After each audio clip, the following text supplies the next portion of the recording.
In this video, I wanted to see if I could beat a hardcore Nuzlocke of Pokemon Vintage White. Now, Vintage White isn't your normal difficult Pokemon ROM hack, because instead of increasing the number of Pokemon available in Unova, Vintage White actually removes every Pokemon past Generation 3. That means I have to try and beat what is easily one of the hardest Pokemon ROM hacks I've ever played with only the first 3 generations of Pokemon. Am I up to the challenge? Well, when you factor in my long list of hardcore Nuzlocke rules, this is not going to be easy. Let's not waste any more time then. Remember to leave a like if you enjoy and subscribe for more in the future. Let's jump right in. So as we once again head into the world of Unova, we have to decide on which starter we're picking for this journey. Now, despite the game still insisting that this is a Snivy, I'm not so sure. Despite the game lying to me, I decide to leave this decision on my starter up to fate. I let my trainer ID pick my starter for me, and it looks like we're getting Trico. Welcome aboard, Stilton. After some basic tutorial stuff that I haven't paid attention to in about 10 years, we can get this run underway. That of course means early game encounters. Now, this ROM has changed up a lot of Pokemon to make them more viable, which means a lot of stat and type changes. That means I've got to try and not be disappointed as I make it to Straight On City, because who knows, maybe some of these underwhelming encounters have received some decent buffs. I do need some water Pokemon though if I want any chance of getting past this first gym fight, so I'm thankful the game has given me a Super Rod, which lets me fish up a Poliwag I name Ricotta. One more encounter to go then as I head into the Dream Yard. Just got to get past this random trainer, and well, that's not a good start. Lesson learnt, this ROM hack has completely changed every random trainer battle, not just the gym leaders, and that means I need to be careful going into every single fight. At least I'm quickly able to replace Parmesan with Halloumi, who is much more exciting. That just leaves one more Pokemon, the gift I get given at the end of the Dream Yard. Okay. Not sure why this encounter has been replaced with a Smeargle that only knows Splash. Feel like I'm missing something here. Oh well, Emmentile should make good fodder if nothing else. With our cheese board assembled then, it's time to tackle the first true challenge of this run, Chili and his Fire types. Now, I've only got one direct counter here in Ricotta, so I'm not completely sure how this is going to go. I have faith though, so let's start this battle. Chili starts with Growlithe, and I start with Ricotta. I start the fight by trying to land a cheeky Hypnosis to get rid of this pup quickly, but that doesn't work very well as it costs Ricotta half her HP. Well, there goes my water type for the rest of this battle. Probably not a great plan. Oh well, at least 3 water guns are then enough for my first KO before the pup wakes up. Second is Houndour, so I get a 3 switch into Halloumi thanks to Flash Fire. Of course, while Halloumi is immune to Houndour's fire attacks, he still does get confused. He also can't really hit the second fire pup very hard, so after getting off a fire spin, I decide to switch into Emmentile to get rid of the confusion.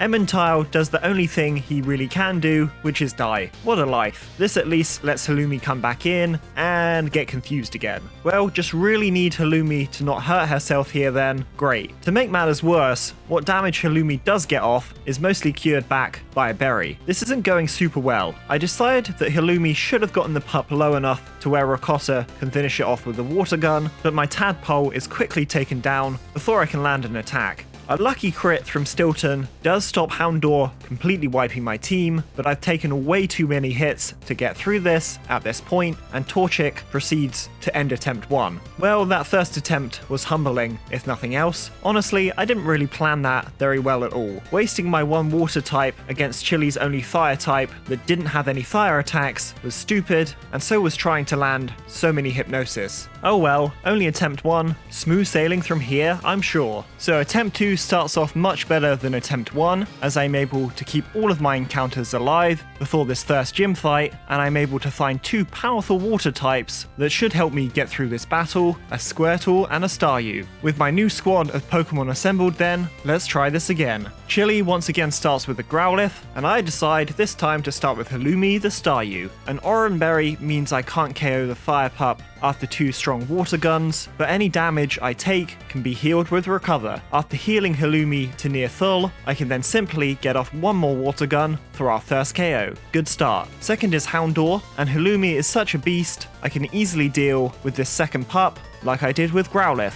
I can keep myself healthy with recovers, and then get off a couple of water guns through another KO. All that leaves is Torchic, and I'm sure it won't come as a surprise that Halloumi is easily able to pick up our last KO. That went a million times better than my first attempt, and with that win, we've won our first gym badge. Before we move on to attempt 2, I would like to do some shameless self-plugging. Hey, I'm a YouTuber, it's what we do, that and crypto scams. I don't have the money for crypto scams, so self-plugging it is. If you want to go out of your way to support what I do, why not become a channel member? It costs as little as £1 a month, directly supports me and the channel, while also giving you access to exclusive polls I run after every video, which determines which ROM hack I Nuzlocke next. It's a win-win, and I like money, so if you want to become my favourite person, become a channel member today. Also like and subscribe, etc, etc. Okay, let's move on to attempt 2. Moving on towards our second gym battle then, we've got a new level cap of 26, meaning we can evolve some of our Pokemon. While evolving Cheddar and Theta gives me some much more powerful Pokemon to work with, the real current star of the show is Parmesan the Ekans. Now normally Ekans and Arbok are fairly underwhelming, but Parmesan has been given a massive stat buff and been made part Dragon type. I do have to question how a Pokemon without hands can learn Dragon Claw, but I suppose I shouldn't question it. Parmesan is such a powerhouse, I'm able to battle my way through our first encounter with Team Plasma and another Cheran battle without any issues. My reward for making progress is of course more encounters. Firstly, I'm able to find a Slackoth, I name Emmentile, and then second, I'm able to find a Geodude,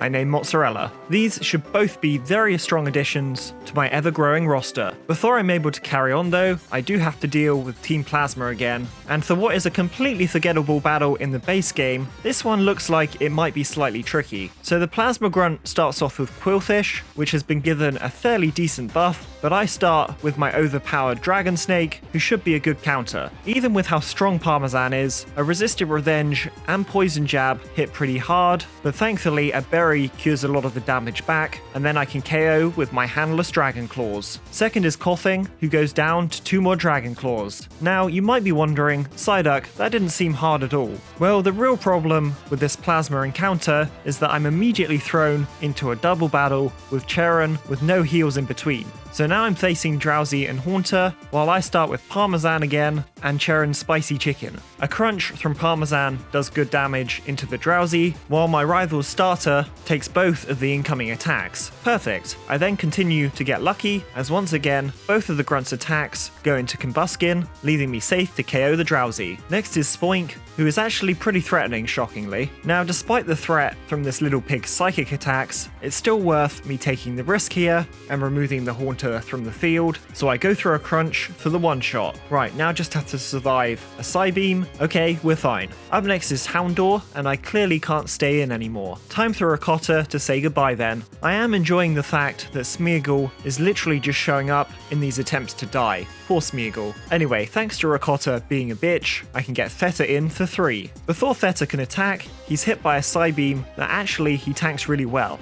Well now I'm confused. Should I be scared of this Spoink or not? Either way, Theta lands a Water Gun for really good damage, while the Houndour and my rival's Eevee start setting up. Theta then has to take both attacks from the Grunts, but Theta is clearly a tanky beast as he eats the hits before KOing the Houndour. One last quick attack from Cheran, then wins us the battle. Well, at least Cheran did something useful at the end. I think I got pretty lucky during that fight, with the AI aiming for my AI partner a lot, but not gonna complain. Let's carry on. So we're able to push through a couple more tricky trainer battles, and eventually we make it to Nakarine. Before we challenge the gym though, I do have one more encounter to grab, and in not Pinwheel Forest, okay, that's actually really funny, we find a Makuhita we name Gouda. A fighting type should be just what I need against this upcoming gym battle, but before we can get to that, we can evolve some of these new encounters. I then have one last obstacle before the gym, and that's N. Now this fight is looking seriously difficult, and it's a double battle, so let's hope luck is on my side. N starts with his duo of Arcanine and Ninetales, while I start with Parmesan and Gouda. I start by faking out the Ninetales to stop it attacking, before Gouda tanks a Flame Wheel, thank god for Thick Fat.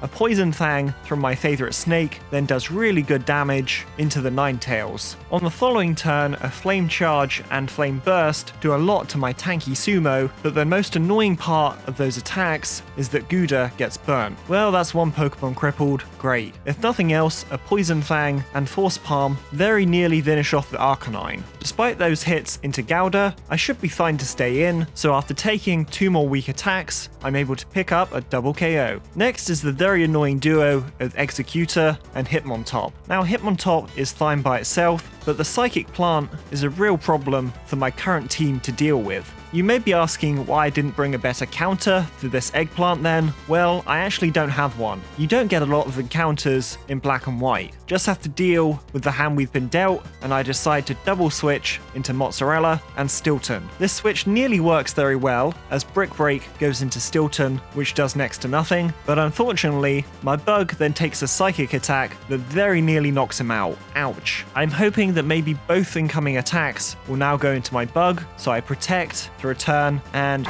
rest in peace Mozzarella. You would have been really useful against the next gym, but it just wasn't meant to be. Now at least I can get Parmesan back in, and a double poison attack takes down the super threatening plant. Honestly, I was expecting Executor to outspeed there. Oh well, all that leaves is Hitmontop, whom by himself can't stand up to my team's attacks. Well, we got through that fight, but we lost a really valuable counter to this upcoming gym battle. Now, with my current team, I'm looking at this next gym fight and thinking this is going to be a bit of a bloodbath. What confirms this even more though, is that after defeating the surprisingly tough gym trainers, 2 of my best Pokemon over level. Well, if only the level cap was slightly higher. Because of this, I'm going into the next gym fight with a team that looks like this. Yeah, attempt 2 is dead. I would say at least I was able to KO one of Lenora's Pokemon, but it kind of killed itself. Let's hope attempt 3 goes better. Okay, so attempt 3. I'm able to make it back to Lenora with no deaths or Pokemon over leveling this time, but I have a new issue. These encounters are kind of really bad.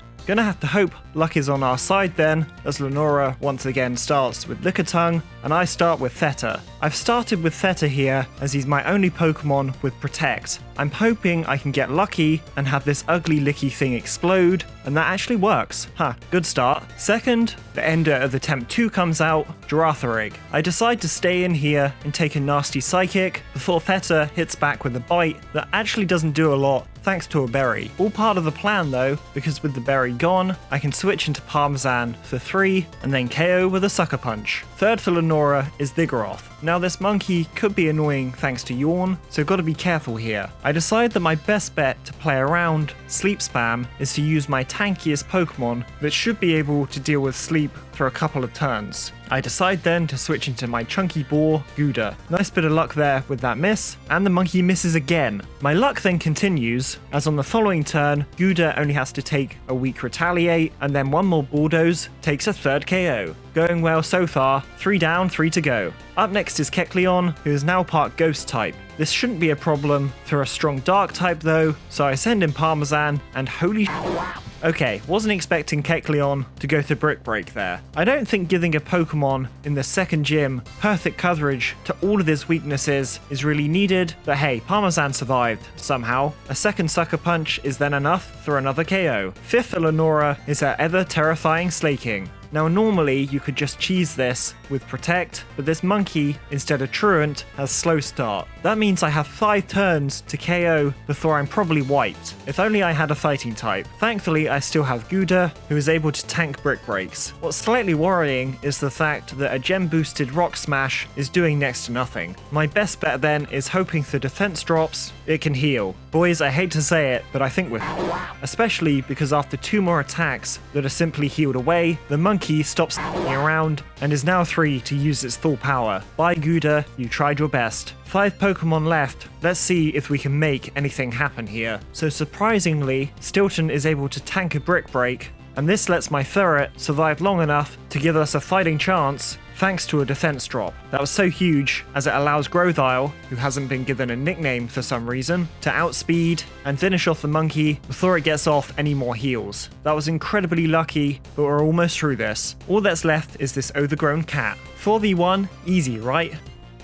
Holy sh**, that did a lot. Now, while Ricotta is on full health, after seeing how much Fake Out did, I want a safe switch here to get my Fox in safely. That means I decide to let Theta go down. Rest in peace, my brave little turtle. It's a good job I let Theta go down before bringing Ricotta in, because even after getting Ricotta in for 3, it's a very close battle. Yeah, honestly, I think I just got lucky to have even made it through that fight, even if it did cost me half my team. 2 badges down, 6 to go. We're in desperate need of some more Pokemon if we want any chance of making any more progress. Like, I only have 5 Pokemon. This is getting dire. Thankfully, our next encounter with Team Plasma means heading into actual Pinwheel Forest for a new Pokemon. Okay, not exactly what I wanted, but this bee has gotten some buffs and is now part electric type, so maybe this thing won't be awful. We then beat up Team Plasma for what feels like the 900th time already, before making it to Castelia. There's not actually a lot I want to do before the next gym here, but I can head onto Route 4 for my last encounter. Let's hope for something good. Okay, a Baltoy who evolves after the next level cap, honestly, is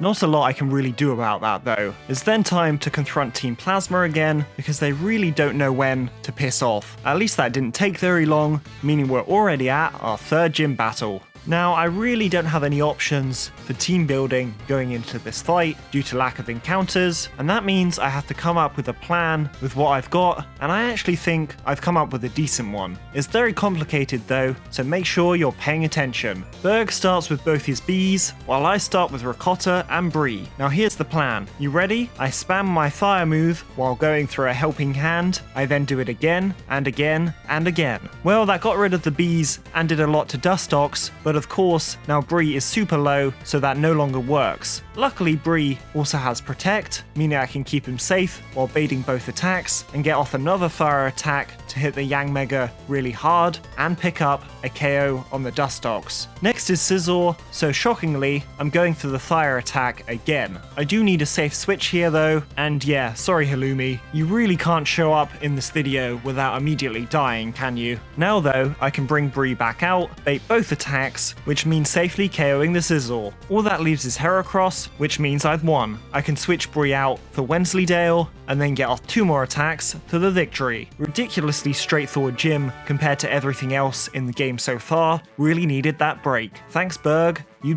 Okay, so moving on, we've got some good news and bad news. Good news is I can now evolve some more of my Pokemon thanks to our new level cap being 44. Bad news, I've got 2 rival battles to now get through, and I still don't have any team building options. If I can push through these fights though, I do get a lot more encounters, so maybe this run has a chance. First, I've got to get past Bianca. Bianca starts with Bayonet, while I start with Ricotta. Now I've started with my fire type here to avoid Prankster Will-O-Wisps. Annoyingly, I'm still hit hard by ghost attacks before I can get the KO. Next to Bianca is her Swampert, who of course has Ice Punch. Luckily, I'm pretty sure I'm baiting an Aqua Jet so I can get Sceptile in safely. A Technician boosted cut can then one-shot. Don't think I needed the crit there, but not gonna complain. Third is Cradalily. Now, this Thossil is a bit of a nightmare because I really don't have a good counter for it. My best bet is Wensleydale, who at the very least is very tanky. Right, of course, poisoned. At least Wensleydale can hit really hard with a Rock Smash before being forced out by a Giga Drain.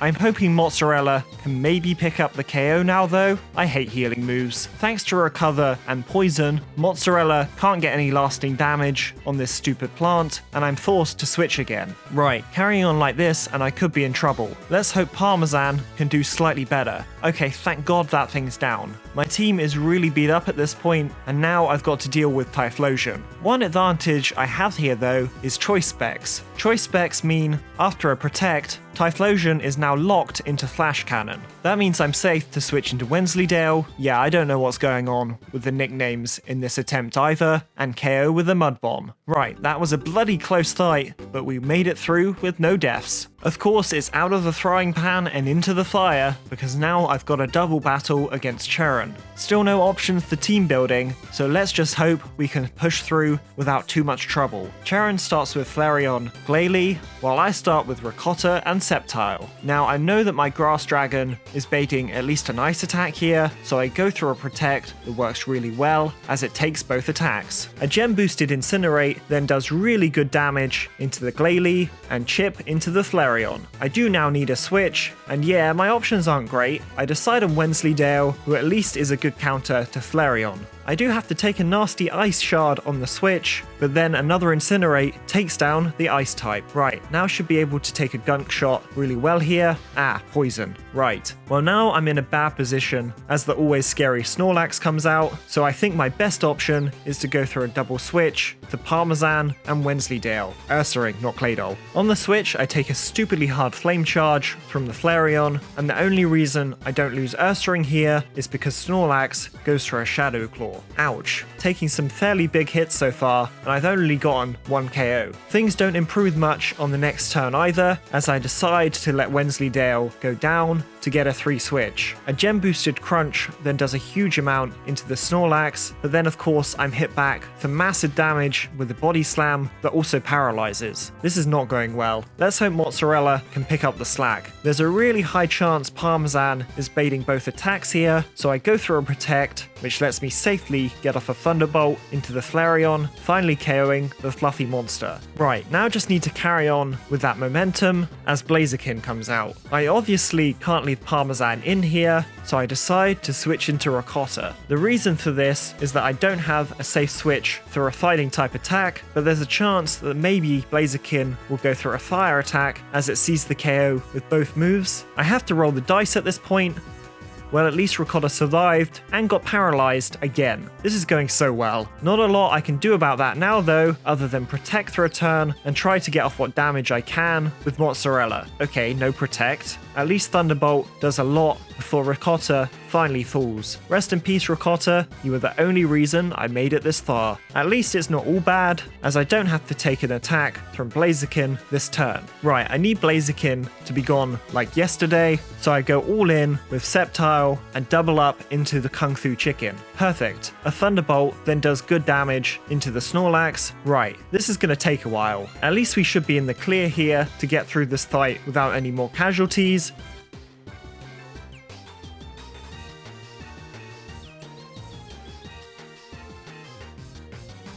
Are you kidding? With that final KO, I've won this battle, but at what cost? I just lost 3 very strong Pokemon, and with nothing left to replace them, this run is pretty much over, as the very next mandatory trainer fight kills off my remaining Pokemon. Right, I learned a lot in that attempt, I made some pretty big mistakes and got some very bad encounters, but I'm confident attempt 4 is where we're going to make some real progress. Okay, so it's attempt 7 before we're able to make it back to where we were with an actual chance of making progress. That's mostly because of my encounters, as I'm able to find some much stronger Pokemon, the most notable of these being an Electrode I name Edam. Now, if you know anything about Vintage White, you probably know just how broken this ball is, as well as a massive increase to its speed and attack. It's also been given the excellent Steel typing. This means this ball is able to single-handedly blast its way through a lot of tough battles. That means we're able to make it all the way to Nimbasa City with only 1 death. Oh, and in case you're wondering, I did eventually realize that one of the reasons I'd been struggling so much with Lenora is because I was using the wrong level cap. What can I say? I'm a genius. Anyway, with that, we've made it to Nimbasa. I get a lot of encounters here, meaning I finally have a run with a surplus of Pokemon. That just leaves one last thing to do before the next gym, and that's go on a date with N. Like most of my dates, this ends with a Pokemon battle, and this is a good opportunity to show off how strong some of my encounters are. So N starts with Steelix and Tyranitar, while I start with Mozzarella and Halloumi. N is clearly not playing around. I'm not scared though, because I can fake out the Tyranitar to keep my Starfish safe, and then outspeed and one-shot the Steelix with a gem-boosted Bubble Beam. Next is Sandslash, but Halloumi is still baiting both attacks here, so I can Protect, which lets Mozzarella pick up another 3 KO. Okay, well that almost worked, Just had to take a nasty hit on Mozzarella. Should be fine though, as Cacturn and Sandslash aren't nearly as threatening as the first pair and are easily dispatched by the rest of my team. Surprised that fight was so much easier than the last N battle, but not gonna complain. With N pushed to one side again, it's time for another gym battle. Now Elisa is a fight that in the base game is usually one of those fights that is either really easy if you have the correct Pokemon, or really hard if you don't. I have a plan going into this fight, so I'm hoping it won't be too tricky. So Elisa starts with Plusle and Minun, while I start with Theta and Halloumi. Now you might be questioning why I've started with a water type here, and it's because I should now be baiting 2 electric type attacks. That means I can protect to make sure I take basically no damage this turn, and then freely get off a Snarl with Theta, lowering both of these small electric types' special attacks. Part 2 of this plan then, I switch into Edam, who has Lightning Rod. This gives my Metal Ball a +2 special attack boost, while Arcanine is 3 to carry on spamming Snarls. On the following turn, I can double up into the Minun, as the Plusle literally can't attack, as its only attacking move is an electric attack. I even get another attack boost because the AI clearly doesn't understand how to react to Lightning Rod. Ha, this is going well. Next is Elisa's own Electrode, but I've prepared for this. I can get off an extreme speed for some chip, and then finish off the ball with a Bug Buzz before it's even able to move. Now Thunderbolt would have been a better attack there, but I had it in my head that Electrode was 4 times resistant to Electric, not 2. Oh well, worked out. Next is Manectric, and the exact same plan nets me another KO. Fourth is Pidgeot, and I'm able to pick up another easy KO as the AI only flounders as it continues to not understand Lightning Rod. All that leaves is Magnezone and the useless Plusle, meaning I've won as I can double up into the Manectric for another KO, and then on the following turn, I can finally put the small mouse out of its misery. Ha, well, that just goes to show how broken Edam is. What a cakewalk. With that, we've finally gotten 4 gym badges. Moving on, we don't have time to celebrate this victory, because now we've got to face off against Cheren again. Now, more good news, bad news. Good news, he's no longer battling us in a double battle, and I've got good counters for his Pokemon this time. Bad news, he's got a bloody Salamence. Let's hope this goes well. Cheren starts with Glalie, and I start with Comte. I do have to take a hard Strength, but then a gem-boosted Rock Slide gets the one-shot. Good start. Second is Flareon, and I'm pretty sure I can take an Earthquake here, so I'm gonna stay in. Okay, that was close. The risk paid off though, as I'm able to hit back with a Rock Slide that gets a second one-shot. Next the Cheren is Blaziken, so I switch into Halloumi on a Sky Uppercut. Thanks to Speed Boost, I then am outsped by the Kung Fu Chicken, and I have to take a really hard Flare Blitz. Halloumi survives though, meaning I can hit back with the Psychic that is enough to net us another KO. Fourth for Cheren is his ever annoying Snorlax. I have bought a few counters for this thing though, so I switch into Theta and get paralyzed. Great. Rock Smash should still do a decent amount though, unless Snorlax starts setting up and I'm unable to move. I decide it's worth trying to go for the attack again, as I've given Theta a fighting gem, but of course I get paralyzed for a second time. This lets Snorlax set up with another curse. Okay, this is getting worrying. Gotta hope Mozzarella can do something here, and I'm paralyzed again. Does this Snorlax have Serene Grace or something? Like, actually f*** off. I decide to switch back into Theta, as Intimidates are still really valuable here. I'm then finally able to get off an attack, and I forgot to equip the fighting gem. At least that defense drop will be helpful. With Theta only just surviving, I need plan C here, Mascarpone. I'm shocked I didn't get paralyzed on the switch. Stupid Serene Grace Snorlax. My luck is clearly turning around though, because Mascarpone is able to score a crit, taking down the normal type monster. Right, honestly, just got very lucky there. That was almost really bad. All that's left then for Cheren is Salamence, and thanks to Cheddar, this is pretty simple, as I can switch in on a Zen Headbutt and then KO with a gem-boosted Dual Chop. Right, that was another tricky battle against Cheren, but we made it through. Now it's time to head to Drifale, which of course means beating up Team Plasma again. Like really, do they need to be in every single town in this game? They do get slightly tedious after a while. If nothing else though, we do pick up some more Pokemon, some of which should be really useful against the next gym. Also like Gligar and Gliscor are 2 of my favourite Pokemon, so not complaining. I'm feeling pretty good going into this fight against Clay then. This is not going to be an easy battle by any metric, but I should have enough counters to to get through this without too many losses. Let's go win us that 5th gym badge then. Clay starts with Tyranitar to set up a Sandstorm, while I start with Goat's Cheese. Goat's Cheese is actually a perfect counter here, as he resists all of the Tyranitar's attacks, meaning I can KO without taking a single hit. Second is Dugtrio, and here's where I have a problem. I couldn't find a good Pokemon that could handle Tyranitar without them being trapped and KO'd by Dugtrio, and that means after getting off some chip damage with a priority Mach Punch, I have to let Goat's Cheese go down. Rest in peace, bud. At least I can immediately get a revenge KO in return with an Aqua Jet from Ricotta. Third for Clay is Armaldo, and a Water Thaw should be enough here to KO. Or not, must have miscalculated that. Well, rest in peace, Ricotta. Looks like we're going to carry on trading here then, as Cheddar is able to finish off the Rock Bug with a Dual Chop. Next is Aggron, so I switch into the only one of my Pokemon that can take a Head Smash, Mozzarella. Well, that hurt, but a Fake Out plus Gem boosted Close Combat should now one-shot the stupid Metal Tank. Are you kidding? I'm losing a lot more than I thought I would, even if we are just trading Pokemon. Next is Sudowoodo, who is now a Rock Grass type. Problem with this thing is that I've lost my counter in Mozzarella. Not a lot I can do about that now though, so I have to get off what damage I can with Cheddar, and then watch as my starter goes down. Rest in peace, Cheddar, you took one for the team. Now Yarg should be able to come in and finish off the tree with no problems, right? Well, not before taking another massive Head Smash. This is coming down to the wire, but with only Regirock left, I should be fine, right? Yarg of course goes down, but Halloumi should still be able to win us the match by the skin of our teeth.